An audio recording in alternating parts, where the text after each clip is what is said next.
Hey guys, welcome to The Grey Escape. I'm Natalie Gray. Question for you. Were you a fan of The X-Files? Do you want to believe? Our special guest today is going to shed light on one of mankind's biggest questions.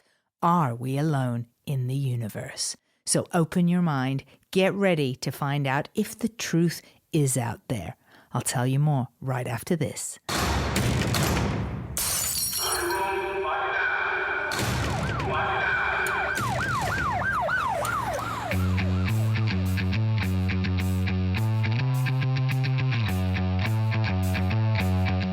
Paul Davids is a filmmaker and author, as well as a speaker and an artist. And it's through our connection as painters that we originally met a few years back when I had a fine art gallery and proudly showcased Paul's work. Around the world, he's famous in particular for championing and producing the cult 1994 movie Roswell, which details the alleged crash of an alien craft in Roswell, New Mexico in 1947, and the belief by many that an alien being was inside the mysterious craft. Paul is also involved in the Disclosure Project, a non-profit organization founded by Stephen Greer and comprised of military experts, astronauts, and political figures, including former members of the US Congress, all of whom are trying to encourage governments to disclose to the public documents and evidence pertaining to UFOs and extraterrestrials on our planet. This interview with Paul was actually recorded in 2013, so you may catch some references from 2013, in particular that the 20th anniversary of the movie Roswell had not yet arrived. Just a heads up, I'm going to lay low in this interview because it was initially conceived as a video interview and I wanted it to be all about Paul. So it is, and you're in really good hands.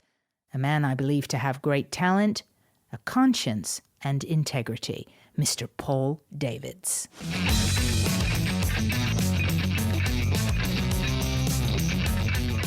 Good morning, Natalie.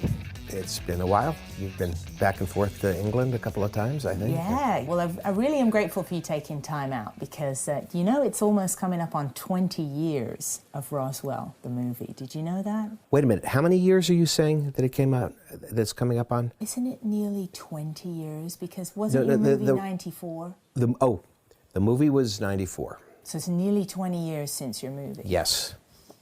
Hard to believe. Glad we cleared that up. I thought we were talking about the incident. Oh, right. Which was 1947. Right. The Showtime film that I executive produced and co-wrote came out in 1994. Right. It deserves something special for a 20-year anniversary, doesn't it? Maybe they'll show up again. That would be a switch, wouldn't it?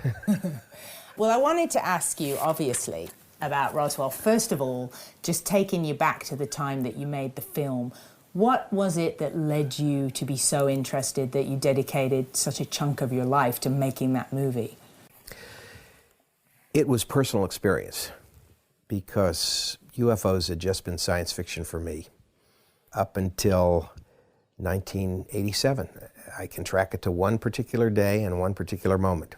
1987, February 25th. And it was a little after 4 in the afternoon. And right in this house where we're recording on the ground floor. And my daughter, who was then 9, was in her bedroom upstairs. And she screamed downstairs at me, "Daddy, come upstairs, I see a flying saucer." Well, I thought, is this a Goodyear blimp? What is it that she's seeing? Why is she screaming that she sees a flying saucer? Because there aren't any flying saucers. And I asked her, take another look. I'm working. You've interrupted me a couple of times. Is it a Goodyear blimp? "No, Daddy, get up here right now. I see a flying saucer." So I ran upstairs without stopping to bring my camera. I didn't expect anything. And my son, who was then 6, practically collided with me in her doorway as we went in to her room. And I said, "Where's this flying saucer?" And she pointed up in the sky. And I'll be damned. Broad daylight, flying saucer, dome disc, unlike anything I'd ever seen before in real life, apart from the movies. It was very prototype. It was like your upside down soup bowl on top of an upside down plate. Okay. Meeting a a right side up plate, and then a shallow soup bowl underneath. We were looking way up at it. It was coming down out of some dramatic clouds, and it was clearly a physical object, a vehicle, a flying machine, but it didn't seem to follow laws of aviation as I understood them. And it got closer. We went out on the roof, we watched it for a few minutes from out on the roof, and it kept descending, and it made maneuvers right near us, as though it was putting on a show for us right in front of the house. Wow. Over the road, over the roof of the neighbor's house across the street, which is at a lower elevation than this house. And we're talking about this house that we're in now? Yes. Okay. It's the same house. Okay. Yes, we've lived here for decades. Okay. And this is where it happened. So the question was, how did I become involved in the Roswell incident? Well, first I had to become involved in UFOs and having an interest in taking it seriously. And at that moment, I had seen one really clearly. I say as clear as a truck on the street. And, you know, we sometimes see helicopters out over this valley, so you get an idea of size. And, you know, I think it was a small flying craft. I think, you know, it was at least as big as the cabin of a helicopter, I would say, but maybe not as big as a whole helicopter. You know, it was like a Toyota Prius size. Okay. Thank God it wasn't a Prius, because then it really would have been bad. So I started researching, reading everything I could about UFOs and talking to people, seeking out experts. And some of the people I spoke to were really interesting. It's very well-known people. Who did you go to? Well, my wife knew Robert Wise, who had directed The Day the Earth Stood Still, and who she had heard had an interest in UFOs. And she got me an appointment with Robert Wise. And I told him about what I had seen. And he said that when he was making The Day the Earth Stood Still, that he had heard reports like this from many reputable people around the set, you know, or people would come to him to tell him things. So he had taken it seriously ever since making that film. He suggested I talk to another entertainment celebrity, Roy Thinnes. Roy Thinnes was the star of a show called The Invaders. He played a character called David Vincent, who investigated UFO reports. But in real life, Roy Thinnes had become a UFO investigator. He was so fascinated by it, he had become allied with the Center for UFO Studies out of Chicago, J. Allen Hynek's Institute. He came out to the house, and I pointed out to him where everything had happened. He drew some diagrams, and he filed a report with the Center for UFO Studies. And this was the beginning. He also brought some books with him for me to read. I remember some of them. He brought Clear Intent by, I think, Fawcett and Greenwood. It was superb. It was so precise in making clear that these kinds of incidents had been happening for a very long time, and that there was an automatic government response of denial and offering alternative explanations, often that had very little to do with the actual facts.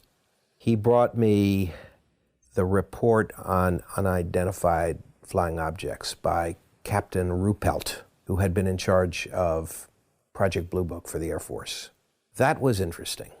I found out there were two different editions of Ruppelt's book, that under duress, after the first one came out, that he had to eliminate a few chapters and added a new one and changed his whole conclusion to sort of tamp it down and to go from a position of saying there's really something here and changing it to say that this is just a modern myth. And he died of a heart attack soon thereafter, even though I think he was like 30 years old. Oh my goodness. So I read Ruppelt's book, and Ruppelt had a lot about the summer of 1947, when there had been so many flying saucer reports, many that sounded a lot like what we had seen. You know, the fact that it was completely silent. And a lot of witnesses described a motion when a UFO hovers that's a little bit of a wobble. And we noticed that when it was hovering in one position.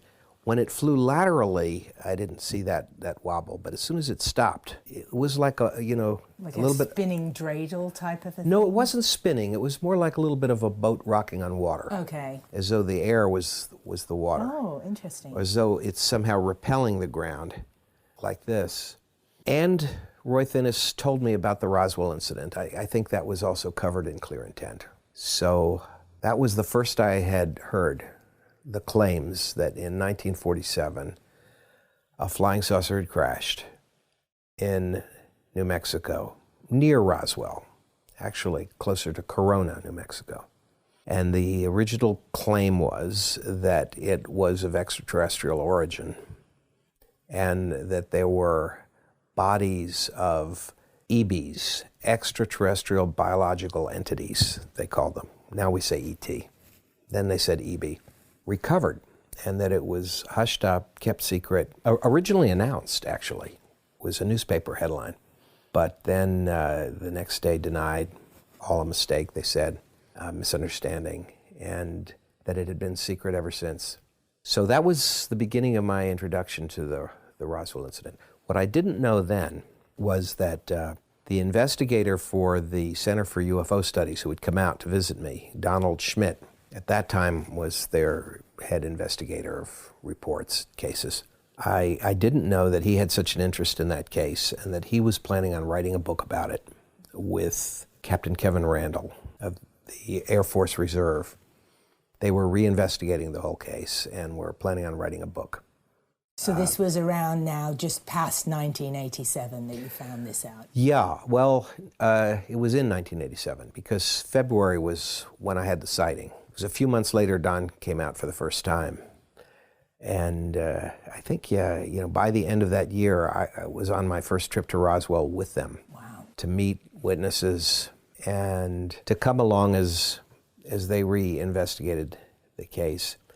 And I came along as a potential media person, as somebody who had interest in this as a potential film. But we were exploring at that point. It wasn't until 1989 that we actually made a contract with each other on it. So you got on it pretty fast. I mean, from February, you were straight on it. I was straight on it. From the moment this happened, it consumed me. I mean, the kids and I, told my wife about it, over the dinner table. We had no camera. And, if it had been just me, she, might have wondered. But the kids, backed up, yes. Right. It was my daughter who saw this at first, and they saw it, and they described it. I have video of them describing what they saw. I had them draw drawings. That was smart. What they saw. And did you tell the kids when they went to school to keep mum about this? I mean, how did you react? No, I didn't know that there was what we call a cover-up, or the stigma. Or we thought it was strange, but they talked to classmates about it, and there was a lot of interest. There were even other classmates who thought, that they had seen something unusual too. Did you report it to any sort of authorities? I mean, did you try and contact the government and say, hey, you better check into this, we saw this thing? I didn't know who I could or should report it to. I ended up reporting it to the Center for UFO Studies, and that was the report. But I also reported it to a scientist who worked at JPL. There was someone who had been an engineer on the Mars Mariner mission. And he would say jokingly, ask me anything you want about Mars, but, stay away from the moon with me. I'm not a moon man. And he walked through the whole thing with me. He thought it was really unusual, hard to understand. And he, I said, you work at Jet Propulsion Lab. Do you have is there anything going on there now that could explain this? I mean, I don't see why anybody would test anything over this quiet, mainly Hispanic old neighborhood in LA, but do you have anything? And he said, if we had something that was classified, I wouldn't be allowed to tell you. He's saying, but between you and me, he's saying, given your situation, he said, I would tell you with a wink and a nod, at least, if I thought it could have been something that was ours, but it couldn't be. It's not. And he had no explanation for it. Nobody had any explanation for it, except the fact that the description that we had for it matched so closely what was described in 1947 in Captain Ruppelt's book. And I thought, clearly they didn't believe that we had technology like that back in 1947. I mean, things have come a long way since then. There's a lot of secret aircraft. Something could be built now. But back then, those reports, didn't match up with technology that they had in that day. And there was widespread thought that it was something in those days from outer space. Right. And from the government, you got massive denials. And one of the things that's always interested me is the deliberateness, the methodical nature of the denials. I mean, they go to great lengths to bury the possibility that this speculation could be true. And you kind of wonder why. I mean, it's a little bit, Shakespeare had a quote, "Methinks thou doth protest too much." Right. You know, it's like if the government gets a ghost report in a haunted house, they don't send people out from the National Security Agency to deny that any ghosts ever have existed or ever, it's like, Right.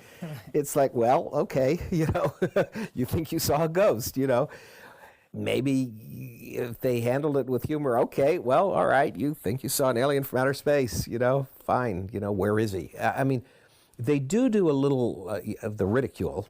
They use that as a way to belittle, and they debunk. But they also often will use what seems to be character assassination, where they go after the witnesses.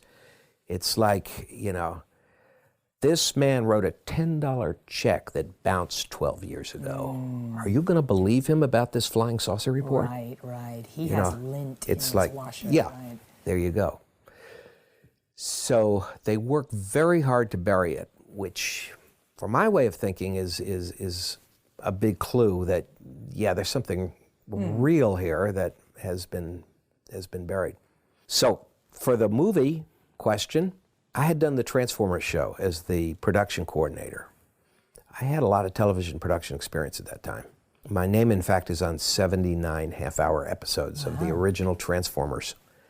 So Randall and Schmidt thought I would be a good person to have a go at it, to see if I could get a movie together. So I wrote a first draft script called Roswell, registered that name. At that time, nobody knew what that meant.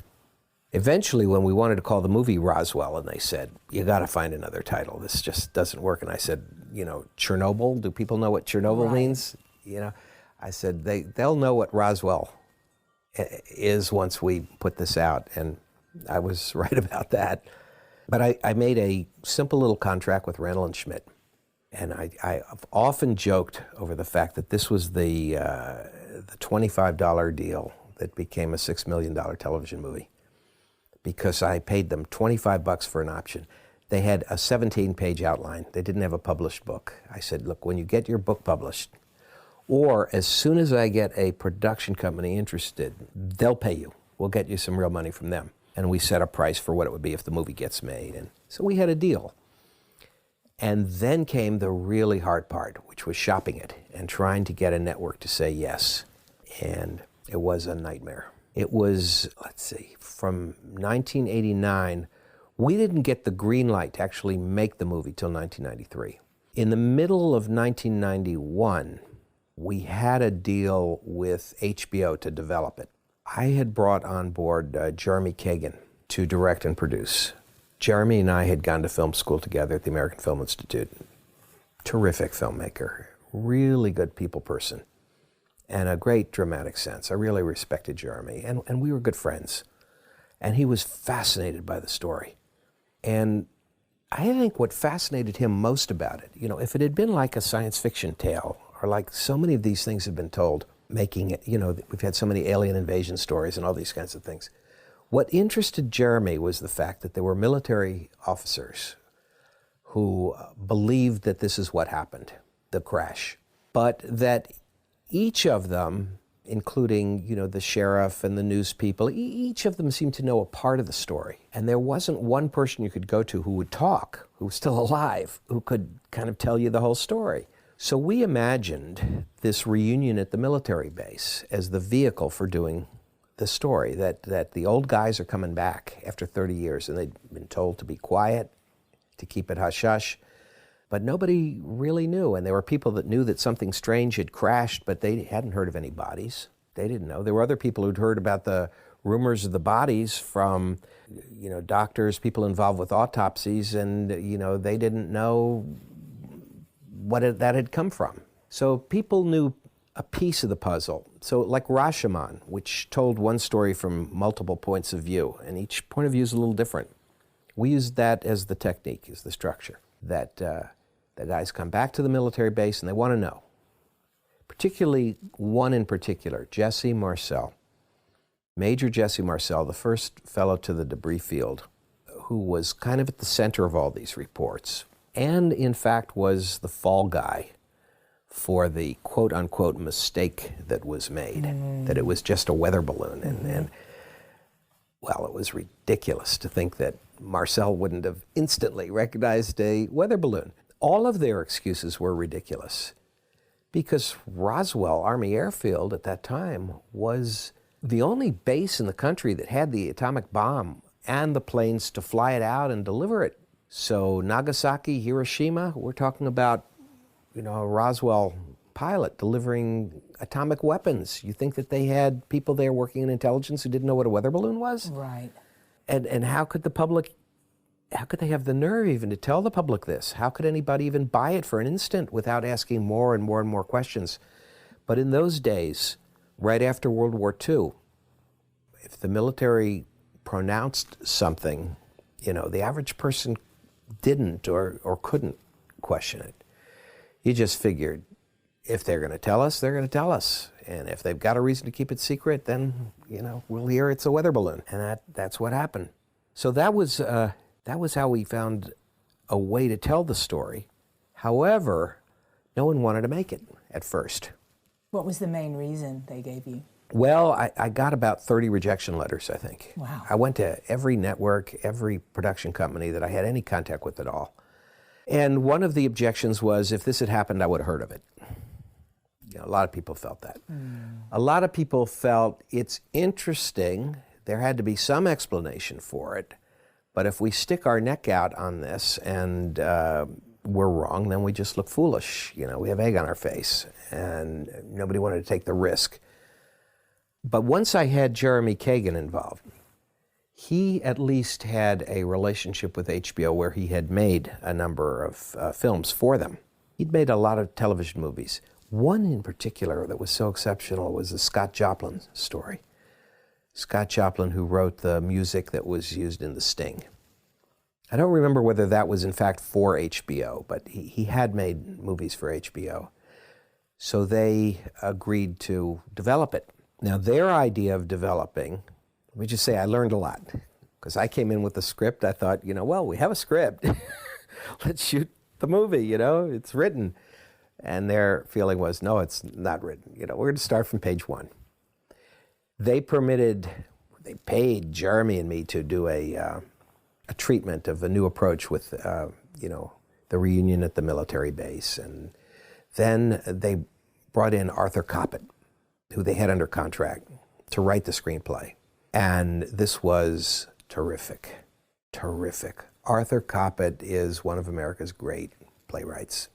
He'd written a lot of plays at that point, some of them with very, very long titles. Have you ever seen Oh Dad, Poor Dad, Mama's hung you in the closet and I'm feeling so sad? I can't say I've seen that one. That was one of Arthur Koppett's plays. So your film was almost called Something Crashed in 1947. 47, and nobody believes it. And who the hell knows what it was? Almost. So he worked on one draft after another. And draft number 5, I thought, wow, this is really great. We've got it, But HBO didn't agree. So they pushed on for draft number 6, which wasn't as good. And then they had a change of approach, and they went for draft number 7. Was worse. Then when they pushed for draft number 8, suddenly it was terrible. It wasn't even a movie I wanted to make anymore. And that was the one they were approving to try to cast. So everything that happened after then, although it seemed bad at the time, was really fortunate in the long run, because we didn't make that version number 8 for HBO. And they decided, after we were turned down by a couple of actors for the lead, they decided that they were only going to make one flying saucer story that year, and they were getting rid of ours, and they were going to make The Attack of the 50-Foot Woman with Daryl Hannah. A clear winner. A clear winner, right? Well, 50-foot, you know. If only your alien had been stacked, you would have had no problem with it. Yes. So they put our project into turnaround, which means you don't have a movie after a year and a half. It means go try to sell it somewhere else, and if you can find someone else who's interested, then they have to repay HBO for their development expenses. Fortunately, one of the HBO producers on our project, Eileen Kahn, had a deal where she could go elsewhere with projects too, and she had friends at Showtime. She took the project there, and everyone liked it at Showtime. It went right up the ladder. The first person read it, then the second, then third.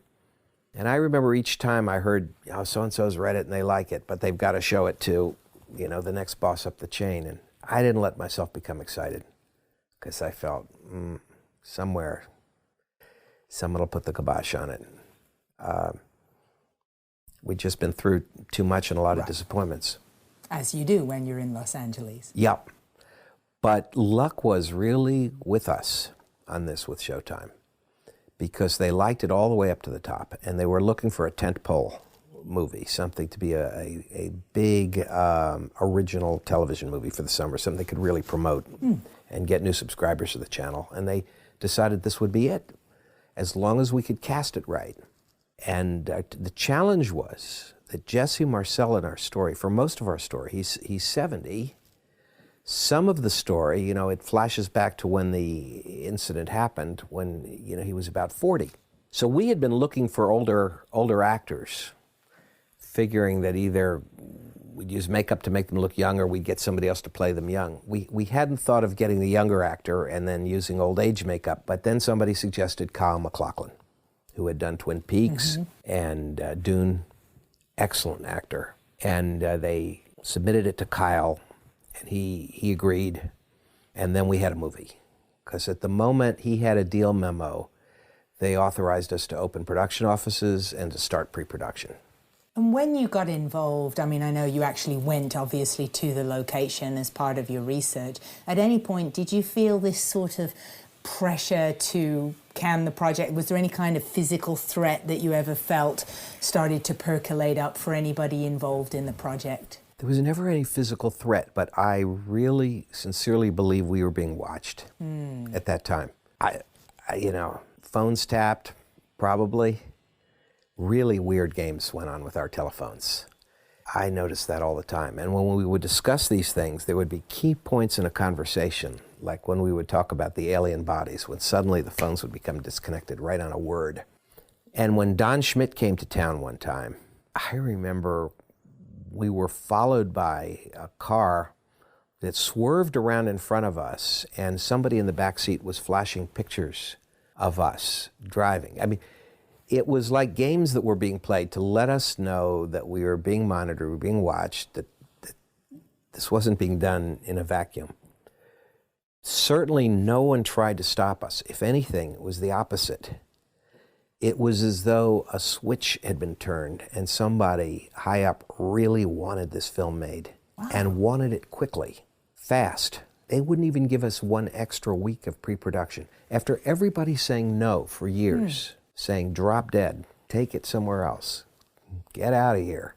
All of a sudden somebody wanted it so bad that they didn't have one extra week to give us so that we could, you know, spend extra time getting the 1947 cars. And, you know, we were just under a lot of pressure. We only had 4 weeks of pre-production. I think we wanted 5. But we did it. It all came together. And I will always feel gratitude to Showtime and be indebted to Showtime, who they just did everything I could have dreamed to make the film. Oh, and the best thing was that when they decided they wanted to make it, see, we took them draft number 5, which was the one that I had liked. And that was the one they agreed to make. And they didn't ask for any more rewrites. They let us shoot it just like that draft. I was really thrilled. Showtime has since been rewarded by having Dexter. The big payoff for making Roswell. Showtime has had a lot of incredible projects through the years, but Roswell was one of the first that was spectacular, I think. Yeah. And it got a lot of attention. And we got a Golden Globe nomination for Best Television Movie Brilliant. that year. We That's didn't win, brilliant. but to be there at the Golden Globes, you know, in a tuxedo, waiting to hear the name of the movie called, that was really a thrill. Oh, yeah, absolutely. I can imagine. Yeah. So then you basically cemented yourself with that film as, you know, somebody very passionate, very involved with this UFO and Roswell issue. And did you start to speak on the topic after that, or has the speaking engagements come after that? No, it was very soon I found myself on the UFO circuit as a speaker, a lecturer. See, as soon as Roswell was done, I put together one video after another of supplementary material of a documentary nature that wasn't really available then, that people interested in the film could get a hold of to see the extent of reality behind all of this. And I put together what they called a two-pack video, which one of them I called Down in Roswell, which was a collection of all the different news reports, Roswell incident in the news through the years, press conferences, all that sort of thing, witness statements. And it wasn't long after our film came out. It was that September, I think. So we're talking about 6, 8, 10 weeks. The Pentagon held a press conference to announce that they had solved the Roswell incident. And that, in fact, the whole mystery, they claimed, was caused by something they called a top-secret mogul balloon device that was being tested and used to listen to sounds in the upper atmosphere to try to determine if and when Russia exploded an A-bomb, that this would be something that could detect the sound waves. I think it was the sound waves. But this explanation, for me, never measured up. It never explained it. I mean, I feel like in spite of having made the movie, I could have been an honest broker. I would have delighted at hearing a sensible explanation that didn't involve aliens, that tied the whole thing together, that kind of made sense to me. It's never come. And that Pentagon report, I think it was around 1,000 pages, and they got it into every library in the country. This is where I say, methinks thou doth protest too much. Right. How incredible that your film clearly caused such ripples of concern. Part of it was the ripples of the film, but really that investigation, it had started, their new look at Roswell had started while we were preparing the film because of Congressman Schiff, Stephen Schiff of New Mexico. While we were preparing our film, it was probably still while we were working at HBO, Congressman Schiff, Stephen Schiff of New Mexico, put in an inquiry with the Pentagon about the Roswell incident because he'd had questions from so many constituents who wanted answers. One of those constituents, by the way, was Senator Barry Goldwater, who had run for president on the Republican ticket in 1964 against Lyndon Johnson. And there is a long record of Goldwater letters about the Roswell incident and about the rumors that it was alien and about his efforts to get into Wright-Patterson Air Force Base to the so-called Blue Room, where he had heard these artifacts were kept and possibly, biological remains on ice. And his lack of success at being authorized to get in there. And the story that General Curtis LeMay had told him, hell no. And don't ever ask me again. Don't ever bring this up between us again. Doesn't sound like a weather balloon or this mogul balloon thing had all conventional materials to it. It was neoprene rubber, that would have dissolved in the sun, in the desert, and materials that the officers from Roswell immediately would have recognized as being, look, they would have seen the sign on it that said, if found, return to New York University, because it had a label. Right. So, no. This Pentagon report for me, and I think for a lot of other people, didn't wash then, and it doesn't wash now. But Stephen Schiff was pushing to get answers, and the Pentagon was kind of pushing back. He went to the Government Accounting Office and tried to use them for leverage about how this was handled. And he wanted to know what had happened to all the documentation that would have talked about this in 47, even the secret cables at that time. And his investigation revealed that all of those cables and outgoing communications from the base had been, it said, destroyed without authorization or without knowledge of who would have given an order to destroy it.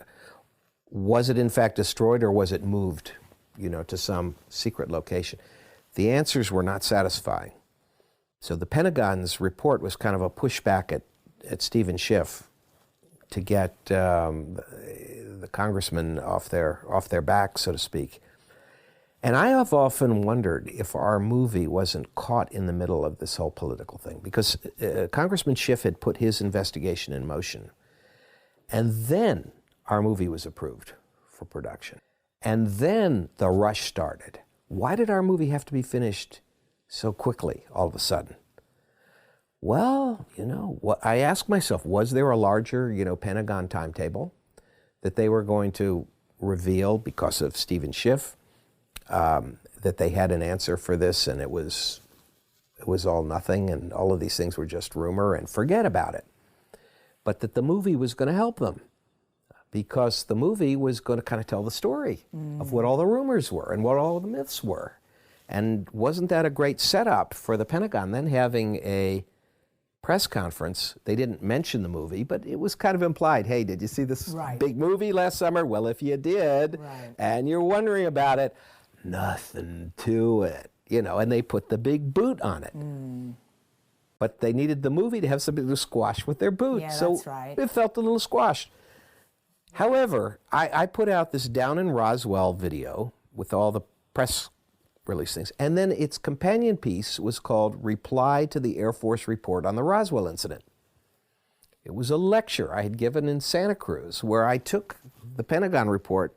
It was a lecture that I gave in Santa Cruz where I took the Pentagon report and I tried to go point for point for point and show that they didn't address the actual testimony of the people who were there and what they said happened and how they described the materials. The Pentagon later put out a second report that is known as the crash dummy report, in which they tried to explain the reports that aliens had been involved in the Roswell incident, bodies recovered. And they said, there were test dummies that were dropped from airplanes, I think with or without parachutes, that hit the ground in the desert there. And they were gray. I don't know, made of plaster or something, some kind of material like that, which could crack. So they said, people said they saw aliens with 4 fingers. Easy explanation. These dummies started out with 5 fingers. They fall out of an airplane and a finger cracks off and you look at it from a little bit of a distance and you think you're looking at something that has 4 fingers. Well, these crash dummies were tall, 6 feet tall or whatever. People had described these little figures with large eyes. Not all of the reports said large eyes, by the way, but that they looked somewhat human, but were not human beings. Larger than normal heads had been the reports. Well, it turned out, and this was obvious right away in the reports of the crash dummies, that these things weren't dropped until the mid-1950s. How do you explain an incident that happened in 1947 by saying, oh, by the way, in 1955, we dropped some dummies from an airplane? Right. And when reporters asked the question there at the press conference, isn't there a discrepancy here? I mean, how do you explain that this happened in 1947? And their answer was, well, maybe the people who were involved in Roswell were misremembering the timetable and getting the incidents mixed up. The dummies came down in 55 and they forgot. They get it mixed up with that report of the flying saucer in 47. And the Pentagon called that time compression. What? A new psychological term, the tendency of the mind to compress time, to pull two incidents into one that were unrelated. Didn't wash. And the problem, as I perceived it, was that, they had gone from the frying pan into the fire. The first explanation hadn't really taken hold, and that they'd kind of done themselves some more damage with the second explanation. Finally, under President Clinton, Sheila Widnall, Secretary of the Air Force at that time, I believe, did issue I don't know what you would call it. I don't think you call it an order, but it was, she declared that anyone who had been in the service at that time that had information about the Roswell incident was authorized to reveal it without penalty of violating any secrecy oath that they may have had. Well, that was all well and good, but one of the problems was that all of these military people were in the Army at that time. There was no Air Force. The Air Force was part of the Army. It was the Army Air Force. So the investigators who talked to some of these people said, I still can't talk. I wasn't working for Sheila Widnall's Air Force. That wasn't.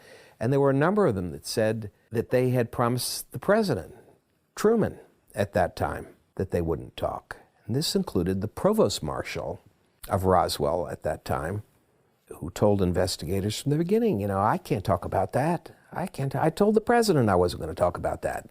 But when investigators asked him, well, can you answer this question? We've been asking things of a lot of people and have kind of come to the conclusion that the answer would have to do with something extraterrestrial, something not made on this earth. Without telling us one way or another. I mean, would you say, we're way off on the wrong track, and is there some other area we ought to be looking instead? And he just kind of said, well, I wouldn't say that you were off on the wrong track. I wouldn't suggest some other, course for your investigation.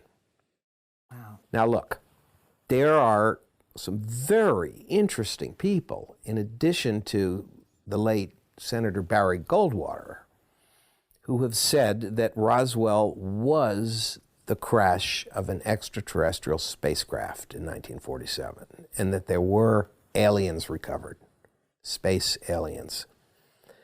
And those people include two famous astronauts. Gordon Cooper, who was one of the original Mercury 7. Flew around the Earth again and again in orbit in a capsule alone, and very decorated when he came down. There was a ticker tape parade for him in New York with President Kennedy. Gordon Cooper has gone on the record of saying that he's been informed privately that Roswell was an extraterrestrial UFO incident. And he told me that to my face, because it was arranged for me to have a meeting with him after the movie came out and he saw it. There's a fellow named Jim Courant had set up that meeting who knew Gordon Cooper. And Gordon Cooper told me he thought our movie had been extremely accurate, and that this, in fact, was true, that Wow. this had been covered up. How did you feel when you heard that? Vindicated. And he said he felt this was a very, very bad policy, that he'd been working to reverse it. He had made an attempt with the United Nations that hadn't gotten very far, but that he'd seen craft himself that he said couldn't have been made on this earth, and had even had an incident in photographing one that had landed when he was at a base in Florida, and that the footage was taken by the Pentagon immediately and never saw the light of day again. So this was from astronaut Gordon Cooper. Then we have astronaut Edgar Mitchell, one of the handful of people who has walked on the moon, founder of the Noetic Society, I think it's called, for investigations of unusual phenomena. And he has, on the record, he has come out and said that Roswell was the crash of an extraterrestrial spacecraft, that he's used the word lie. The government has lied about it, And he even in one interview, I think with Billy Cox out of a Florida newspaper, said that he felt there were those in the government who were criminally liable for not having informed astronauts that went to the moon of their knowledge of the existence of extraterrestrials. Wow. Because it would have implications for whether their lives were in danger in a different way or something else they might have to face, and that this information was withheld. And he said that he had high-level briefings much later in which this was all confirmed for him from people whose word he would accept. Now, the skeptics don't like that. The skeptics dismiss it because the top skeptics that I've talked to, and I suppose one of them would certainly be Dr. Michael Shermer, the head of the Skeptic Society in Pasadena, says, we can't draw any conclusions on anybody's say-so about anything. With the extent of secrecy and the military issues in this country and the need for real disinformation that misleads, not because specifically you're trying to deliberately mislead your own public, but because sometimes you have to mislead everyone in order to mislead your enemies. That you can't take it on a say-so because Edgar Mitchell heard this from people whose word that he accepts. How do we know that those people were properly informed? In other words, the skeptics are not satisfied with any level of evidence that those of us who believe this case can present in order to sign off on saying you guys are on the right track. Everyone would like to see the body and medical reports on that. But what we've had is fraud instead. We've had manipulation of the public through something that was called the Alien Autopsy film. That was a hoax. It came out soon after our movie. Really just set things off on the wrong path there.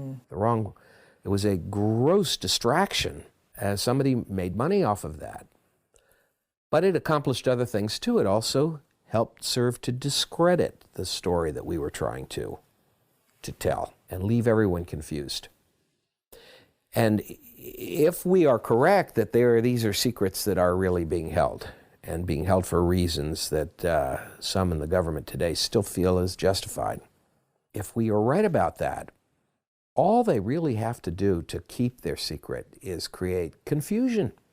I mean, nobody is shut up anymore. Everybody gets to say what they think, their position, what they think the evidence is. But as long as that is clouded with frauds, with hoaxes, with other kinds of stories, with discrediting of people that were involved through sometimes malicious attempts, but as long as you can create confusion in the public mind, you've accomplished your mission if you're trying to keep a secret. It's good enough, as long as people just don't know. And one of the phenomena we've seen that's grown out of the Roswell movie and the many TV series that Steven Spielberg's taken, and all of the different movies that have brought Roswell into the plot, like The Men in Black or Independence Day, where you had the Roswell alien at Area 51. All of these things has created a popular culture for this. So now the image of the gray alien, it's almost like a cartoon character in the public mind. It's so recognizable as it's Right. Mickey Mouse, Goofy, gray alien, in a way, popular culture has taken over with this, with the image of the gray alien being so prevalent in movies. It's like you got Mickey Mouse and Goofy, you got the gray aliens, you've got SpongeBob. It's like all just one kind of fictional mix in the public mind. The movie Paul with Simon Pegg. The movie Paul, Yeah. which was delightful, but again... So in all that you've heard and all the people you've been exposed to, have you gotten a sense of if you feel the aliens have a sort of negative or positive intent? Can you hold that question for a second? I wanted to finish mentioning some of the people who we have to stand up and pay attention, who, in addition to the two astronauts I've named, have said that the Roswell case is real. Now we have the granddaughter of President Eisenhower appearing at UFO conferences with the claim that her grandfather, the president, Ike, met with living aliens when he was in the White House. We have that claim. We have the claim of General Nathan Twining's son. Twining was one of the top generals at the time, 1947, the time of the Roswell incident. He wrote a very famous memo that's been declassified, claiming that the flying saucers are something real, a real phenomenon, not imaginary or fictitious. He supported the theory at that time that these could be off-world craft. Well, his son is saying that his father went to the grave telling him, it's true, son. We did recover those alien bodies. It was extraterrestrial at Roswell. It has been kept a secret all this time. And then we also have Colonel Corso, Colonel Philip Corso. Is it Philip? Colonel Corso, Philip Corso, Phil Corso.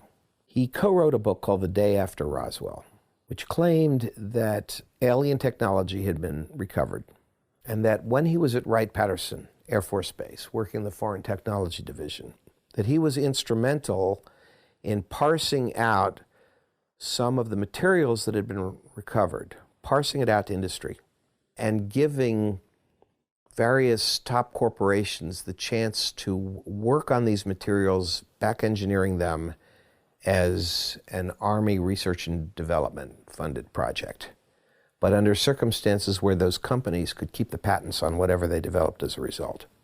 And he claimed that many of the great technological developments of our modern era came as a result of that back engineering of alien craft. I have not seen anything effective that debunks Colonel Corso in my mind. Some don't accept him, but he was who he said he was. He had an extraordinary reputation. He was involved with the Council on Foreign Relations. He has a track record in government that can be checked, and he said this is true. You start stacking up all of this on top of what Barry Goldwater said long ago, and if it waddles like a duck and it quacks like a duck, it's probably a duck. Cover up. Or to use a more popular phrase these days, truth embargo. An embargo on the truth, withholding the truth. They like to say there's a truth embargo rather than cover up. Yeah, sure. And we have to talk about what it all means and why. One of the wonderful shows that I've enjoyed so much on TV, The Ancient Aliens, has had a lot of speculation, that they've been here for, things like alien craft are suggested in the Bible in various places, and the Bible is, only several thousand years old, but maybe there's been contact going back tens of thousands, hundreds of thousands. Who knows whether genetic manipulation of the life forms that were here on Earth in a more primitive state resulted in a speeding up of evolution and more advanced intelligence in the primates that resulted in humanity. That's certainly not the theory that religion holds to, but who's to say that that isn't true? But it's speculative. We really, really would love to have answers to these questions, and these are the great questions. And we can't pretend to have answers that we don't have. And you've become an advocate of the Disclosure Project. How did you first learn of that, and how involved are you in that? The Disclosure Project has been an effort to persuade the powers that be to declassify the truth about this, let the public know. Whatever the public could know that wouldn't harm national security, legitimate national security. And your question is, how involved have I been in?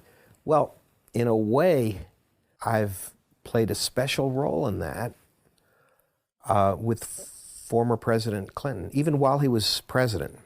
There's things online about this that you can find. Grant Cameron at his presidential UFO site has all of this written out. So I'm not really saying anything new, but President Bill Clinton, who I think was a terrific president, and is still a terrific spokesman for our country and very effective. And look at Hillary and all she's given to our country.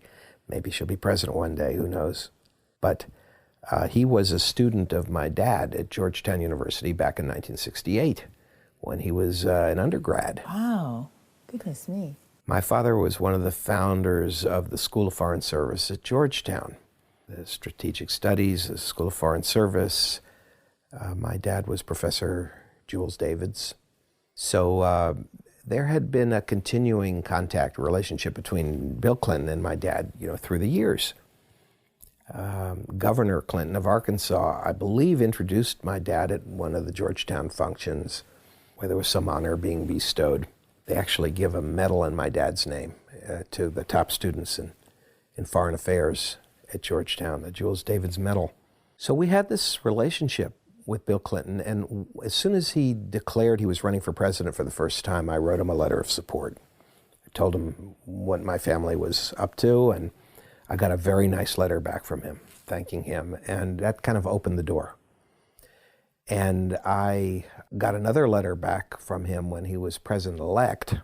And then when he was in the White House, I sent him a package with the movie Roswell, with my supplementary tapes about the reply to the Air Force report on the Roswell incident, with the book that it was based on, and other materials about the Roswell incident. Before I did that, I made sure that I had a way to really get it to him, that it wouldn't be blocked. I had coincidental good fortune to meet a young fellow who had worked on his campaign and had worked in the White House for a while, and he told me who at the White House to contact. I even called her to tell who I was and say I was going to be sending this package, and would she help shepherd it, right into the president's hands. So it did reach him. As a matter of fact, he did write me a letter thanking me for the materials. He never mentioned in the letter what the materials were about, but he acknowledged, he thanked me. And I guess we could kind of laugh at it now, but there was nothing really funny about that whole impeachment proceeding against Bill Clinton. But during that proceeding, there was a time when FBI agents were in the Oval Office and were looking at, what was on the president's bookshelf. And there was a book of about phone sex, which he had received from Monica Lewinsky, alongside the UFO crash at Roswell, which I had sent to him. I think that's probably where that came from. But nevertheless, although Bill Clinton professed to have an interest in all of this, he has said that he's not convinced. I'll just wrap up with this about the close encounters with Bill Clinton. Later, when Hillary was running for president, at the time when Barack Obama was nominated instead, I went to a fundraiser for Hillary in the Hamptons that coincidentally was on a street called David's Lane. It was my name. And I brought with me the latest information on the Roswell incident with me. It included what I think is probably the best book about the Roswell incident. It's called Witness to Roswell.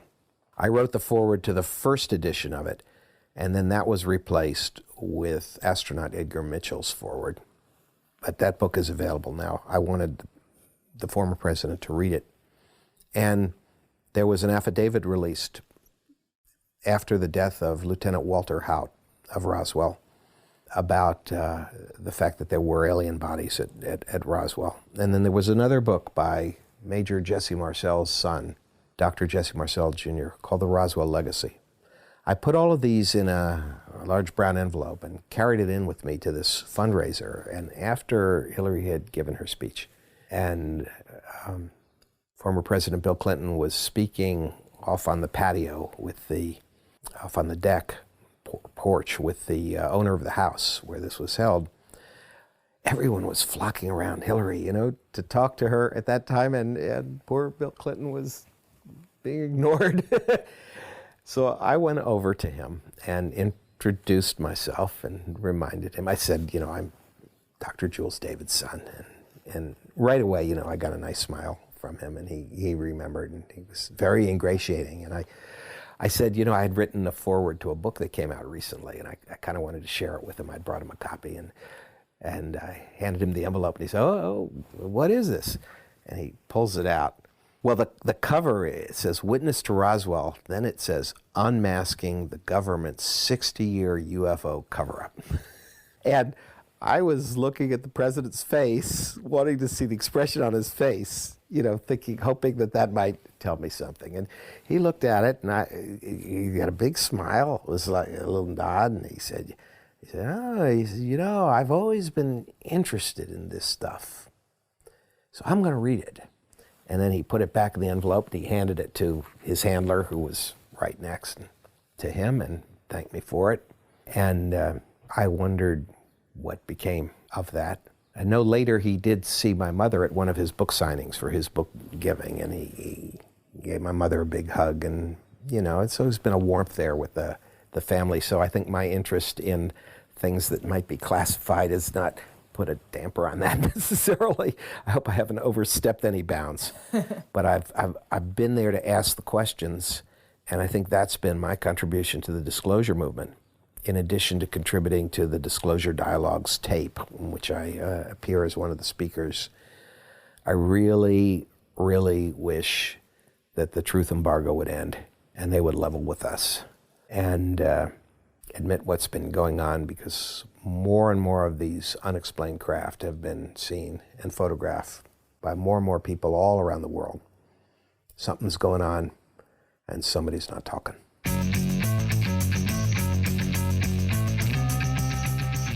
Something's going on and somebody's not talking. What do you guys think?